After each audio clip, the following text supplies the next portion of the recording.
this is some secret footage from the last OCC of January, Wildeyes against Noein5. This was played off stream, but Wildeyes recorded that for us, and we are looking what our team ammo member was going to do, what he was playing.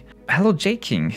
You're joining me here today. What are you expecting from Wildeyes? Well, I remember that both of these players brought 3 aggro decks, I believe. So I'm expecting that it's going to be a just back and forth of hitting each other in the headquarters. We're going to see some tempo plays, and we're probably going to see some pretty fast games. Yeah, they not even both brought 3 aggro decks. Both brought like the same archetypes. Brit Air with Japan, nearly identical deck lists. US German mid-range. There were some twerks, not identical, but overall the same idea. And both brought German US Heinz, and both banned German US Heinz. What makes a lot of sense, because you have Flampanzer, you have Blitz tanks, you have Wirbelwind, and they are actually strong against US mid-range because the half-track can't retreat the tanks. Usually this is an advantage. We figured it's interesting to see that they both brought this German US Heinz, and I believe they're the only 2 in the tournament who brought German US Heinz. Indeed. And that's certainly a deck that I have not been playing on ladder, and it's a deck that I have not seen anyone else playing on ladder in my own experience. So it's interesting that they both brought it to this OCC, and they both immediately banned it from each other. So they seem to both know something we don't about this deck. Yeah, I know I talked about Wildeyes for the preparation, and he tested this with Ari as well. And Heinz is surprisingly strong against US German mid-range. And that's certainly the deck to beat right now. Yeah, and that is the deck to beat right now, and it's fine against Brit Air, not great, but not bad. So they prepared both like the same. Both had the same idea to prepare against Brit Air and US midrange, like Diane had or Drogier. But both of them were paired against each other, so they knew the idea. And let's have a look into the matchups. So both players are bringing Brit, and both player are bringing the US mid-range list.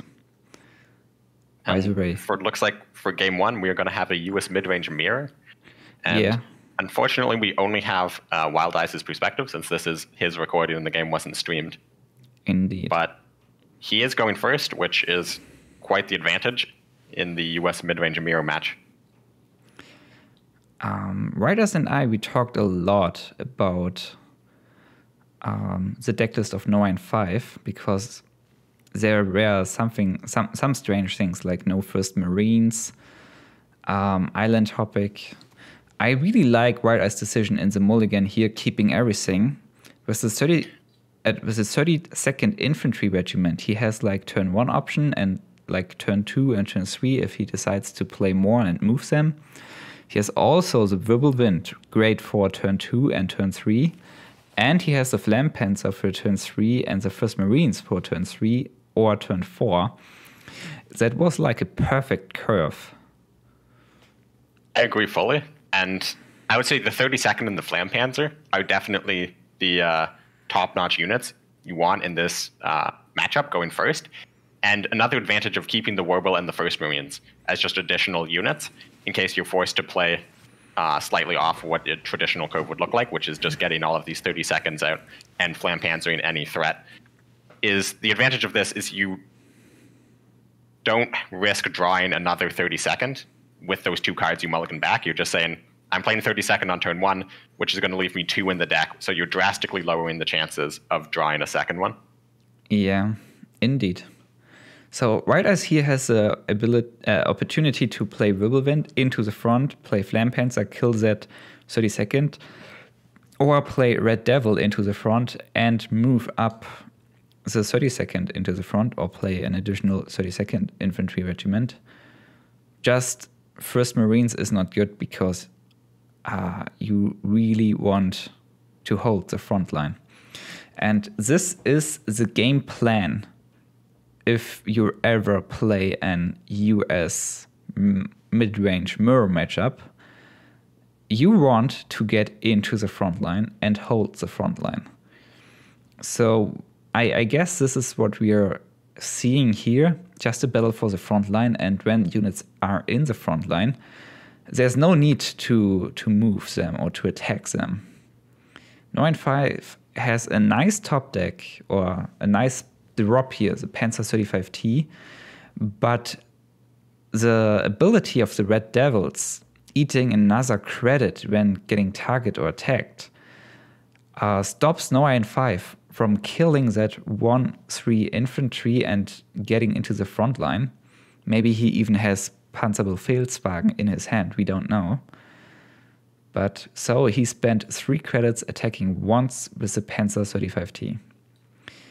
And unfortunately for Wildeyes, he doesn't have any cards in his hand right now to immediately capitalize on controlling of the front line. He doesn't have any 99s, he doesn't have the Shermans. But just controlling this front line will allow him to control what trades happen. And it will allow him to get this Catalina down in the support line eventually, which will be much more protected and have the opportunity to draw him into those cards that use control of the front line. This is a very, very interesting move, and I talked about that move with Wildeyes a lot, because there were several opportunities, like playing the Wirbelwind into the front line and another 32nd infantry to the front, having 3 units, what is nice, just the 1st Marines into the front, but using the Flampanzer early on here to get an advantage and killing his unit while getting another unit into the front is a great opportunity to get more board control, getting more units in the field.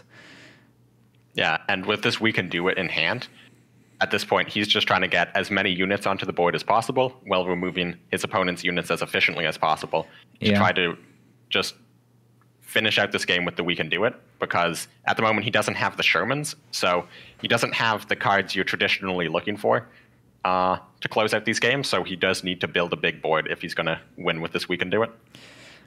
The balance here is very important.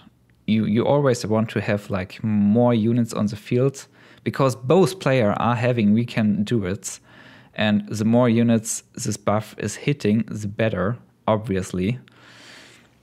So the top deck of the 109th Engineers Battalion is really nice, allows Wildeyes to get it into the support line and playing 1st Marines with 4-4 into the back into the front.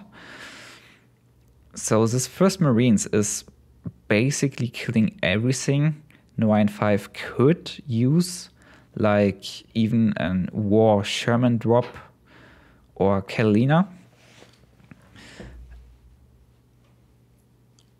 And at the moment, this Red Devils is still on the board, so it will take Noein an additional 2 credits if he wants to remove this 1-1. And a 1-1 by itself isn't that much of a threat, but it's a US unit that's holding the front line. And if it gets buffed by a We Can Do It, suddenly it's going to take 4 credits to remove. Yeah, just another unit, target as buff, target for the Sherman draw. Soaking credits is really strong. This is Noein5 US deck. He's playing Troop, I believe one or 2, not 100% sure. But this is something we rarely see. The Troop is more like a snowball unit, like you're pressuring early on, playing this on top of it, like 6-6 for 4 credits, and gaining even more potential. Here on the back line, it's not that impressive, especially because Wildeyes is able to get and We Can Do It buff on 5 units. Yeah, and a buff on 5 units and the draw of the Sherman. This game is certainly looking to be massively in Wildeyes' advantage at the moment, but he does not currently have any retreat. So if Noein is able to just use this massive 6/6 plane to start cleaning up some of these units, it's possible he could still come back. It's possible, yeah, but he needs to get the front line. What you're usually maintaining to do with a troop is building more pressure, like having one unit into the front, one in the back, dropping the troop, and then going phase, even while losing the front line, still hitting phase for 6, destroying the HQ, what is a really dangerous scenario, but not in this mirror matchup. Here is the plan to get into the front line, to get the Panzerbefehlswagen out, to get the Sherman draw. So he has to use the troop. Although Wildeyes couldn't retreat it, he had to use the troop to attack into the front line. And this is exactly what Wildeyes wants to do. He wants to send units into the front line. With that, he is controlling the game. Although Noein5 is like executing the trades, Wildeyes is on top right now because of the control of the front line. He kills the troop, 6 damage. Noein5 could have traded into the Flampanzer, but this is how Wildeyes is controlling these trades Noein5 is doing. Look at the support lines. There's only 2 units with 2 attack and 1 unit with 1 attack. And there are 12 HP sitting in the front line. Yes, and if you look at the number of cards in hand and on board, it's quite similar. And if you look at their headquarters total, it's quite similar. But I think anybody who can look at this game will decisively say that Wildeyes is winning, and that's just because of the greater stats, the greater attack and defense of his units, and the position of them in the front line, forcing Noein to have to attack into them, killing off his own units before he can create room to play more units. Well, this was a very questionable move from Noein5. He played We Can Do It on 4 units, but those units combined only have like 6 attack. What is really bad? You want to buff like units with a lot of attack so they can trade more. Wildeyes does not care if they are trading more because all of those units can barely kill 1 unit in the front line. And this Red Devils, which got to the front line, I believe on turn 2 or 3, it's now turn 8. It's still there. It's been buffed by 2 We Can Do It. Yes. And it's just showing the power of that card. Noein has hit it twice now, I believe. Wildeyes has attacked with it a few times. And more than anything else, it has just solidified Wildeyes' complete control over the front line. And you can see Noein5 has the maximum of units in the support line. 4 units with very little attack. He buffed again with We Can Do It and is able to kill 1 single unit. Last turn, Wildeyes played We Can Do It on 6 units. That's 50% more units, and those units are having more damage because he is in charge of the front line. He is controlling the front line, so he can have more units.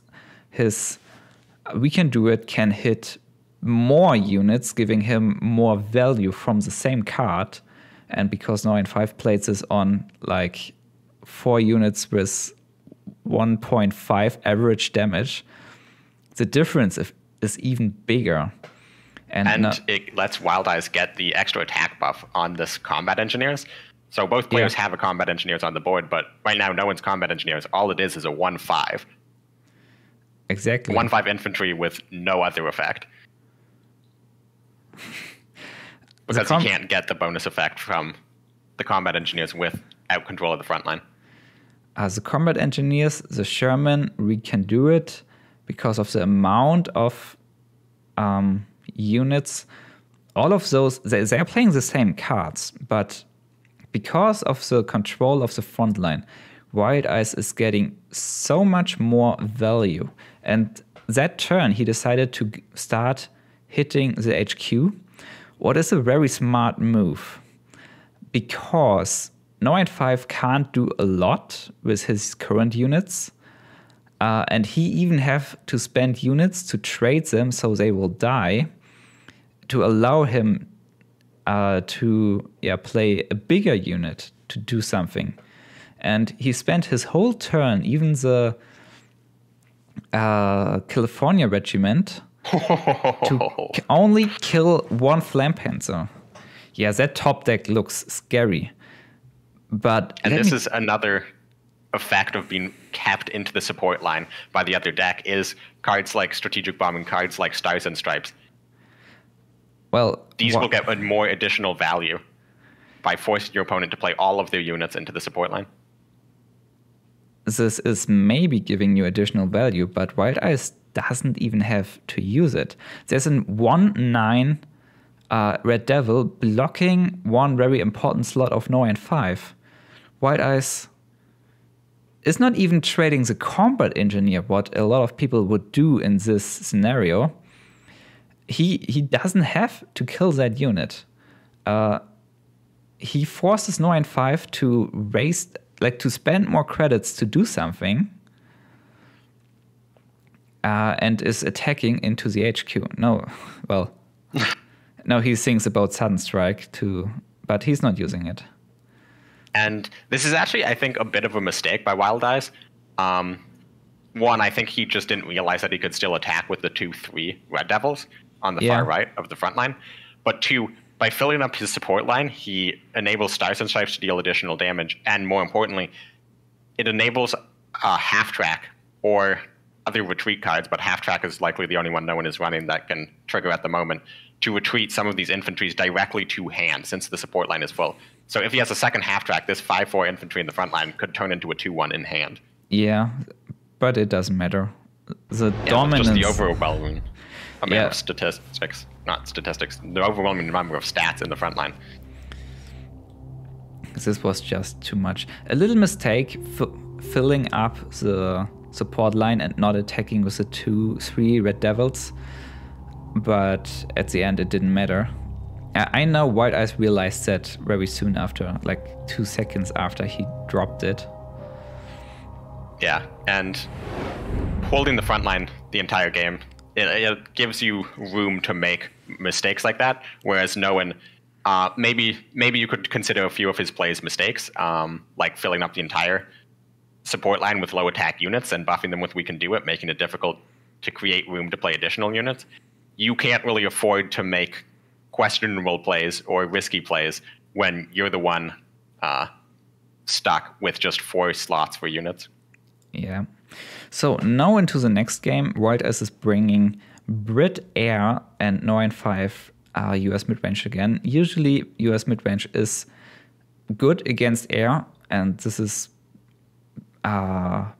why US midrange is so popular right now. Well, Noein5 spends 2 credits to drop the Red Devil and get it into the front line. Wildeyes know about the power of this card, who sit the entire game, the last game, into his front line in his favor. So he's instantly killing it with air superiority. 2 for 2 credit-wise, 1 for 1 card. It's a nice trade. And that is really nice if you think about it, trading against Red Devil. Ooh. And Noein just played 2 additional 30-second infantries, and neither of them drew, which means that Noein has all 3 remaining 30-second infantries in hand, which functionally means Noein just has 2 less cards than he would otherwise, because 2 of his draws drew into a 30-second 2/1 infantry that ideally you want to be drawing with other 30-second infantries. So Wildeyes killed 1 unit, and usually this is the correct play, because most lists are running First Marines and Flampanzer, but Noein5 is not running both of those. So moving the Gladiator into the front line would be the better move from my perspective. Or even, there's an argument to be made that he could have even just attacked headquarters, because he has this Empire Strikes coming up, which is going to... Yeah, but Noein5 is running Panzer 35T, so protecting the Albacore would be a nice move. that would have blocked the opportunity for the potential Sherman draw right here. But looks like Noein5 is not having Sherman. And Noein5's last chance to get into this game really is with this Catalina, because I believe the last card in Noein5's hand is that 4th 32nd, I believe. But yeah, unfortunately for probably. him, Wildeyes has HMS Illustrious, and he is buffing the Albacore, so this unit can't get traded by 99th Infantry Regiment. I actually think this was a bit of a mistake. Because of Stairs and Stripes, yeah. Yes. Stairs and Stripes now allows Noein5 to clear the entire board. So I agree, this well can be a mistake. Maybe it's a mistake when he has this card. If he's not, it's the better play, and he does not have the better play. So I guess. And I was mistaken. The last card in Noein5's hand was this half track, and this half track retreats the stats off the Albacore, but the Albacore has a deployment effect. So Wildeyes does not mind just replaying this Albacore and dealing 1 damage and pinning to remove Noein5's last unit from the board. Well, Wildeyes can be sure Noein5 doesn't have Stars and Stripe in his hand. Stars and Stripe top deck would kill the entire board, what it looks like a mistake. I would have buffed close air support 1 unit. Well, Noein5 just found island hopping, what is doing nothing here. I mean, at this point in the game, I think Wildeyes is ahead enough with 3 convoys in hand to refill everything, and just the Mosquito coming down the following turn if Noein5 gets a unit on board. I think even if Noein5 had the strategic bombing that turn to kill all 4 planes, I still don't think there was any world where he could come back in this game. I'm not very happy with that, and Halftrack could retreat the buff very easily. So buffing the Gladiator in the front line, creating a 6/8 airplane would be nice, but with this California regiment, this airplane would have get killed. So maybe Wildeyes made just the correct move. If he had the full support line, it means a top-decked half-track would have also been able to send a 6/8. This is why you need to move 2 into the front line, to have like 2 in the front line and 3 in the back line. Empire Strikes here, nice, killing the Panzer 35T. And I think Calm Before the Storm here is unnecessary, but there's not a single card in Noein5's deck that he could draw. Yeah, even with like Sherman moving into the front, getting Sherman, there's not enough to kill all 3 airplanes. Best case scenario would be Sherman, like move up Sherman, double 99th Regiment, but even that would only remove 2 of those planes. And with that, Wildeyes takes it 2-0 over Noein. Although both had like the same archetypes, the same bands, the same preparation, Wildeyes played very, very well. Only a few mistakes, like in the US mirror matchup at the very end.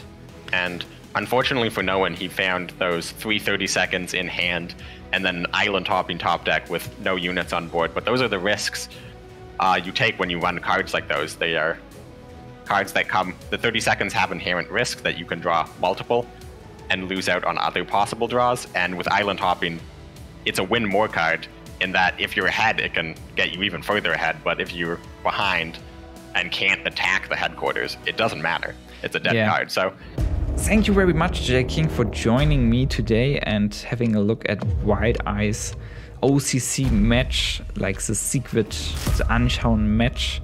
I would like to do this again.